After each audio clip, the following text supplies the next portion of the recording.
Anthony Salvanto, kind of two questions which may be related. One is on the question of acceptability of political violence or its place in the political atmosphere that you've been covering with your surveys.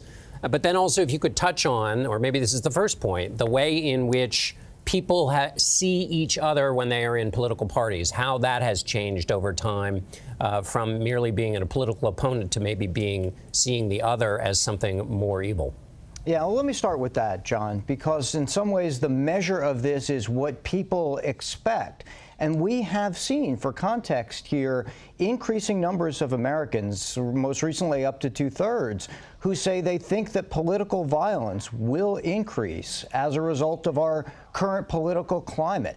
Now, the other part of that and how we see each other, we have to be careful to separate out what might be motivations, as Major was just talking about, for violence and what people see as the larger political climate. But having said that, you do see partisans on each side. It's been about half who see each other not merely as political opponents, but rather as enemies, as literally threats to their way of life. And what we're probably going to see in the discussion going forward here is how much attitudes like that then can be impactful on what people do and what people will accept in terms of actions.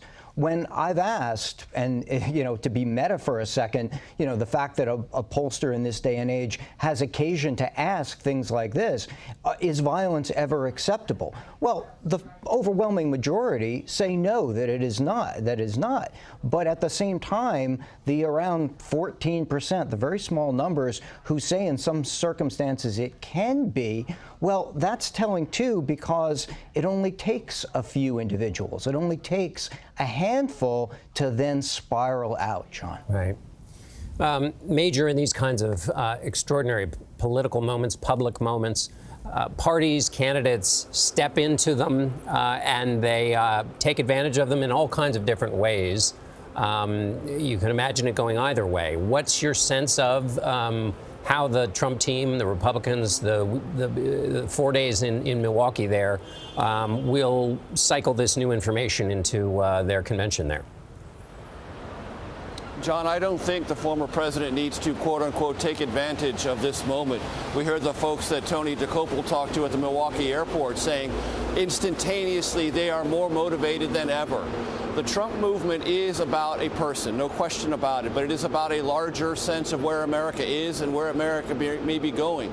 And having attended more than 100 Trump rallies, I know those who believe in former President Trump think he is about something that is very close to saving America as they define it. And when he says, I'm standing in the way of opponents of yours who want to get at you and I'm blocking them, they believe that.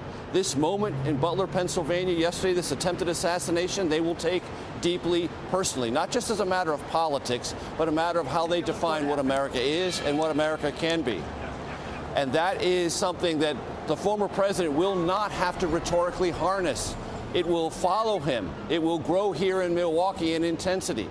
Whether it radiates outside of the Trump movement, we don't know yet. But the former president knows he does not have to do anything. His supporters will see this precisely as he sees it. He can speak their same language, but he does not need to turn up the dial. The dial is already turned up way past 10.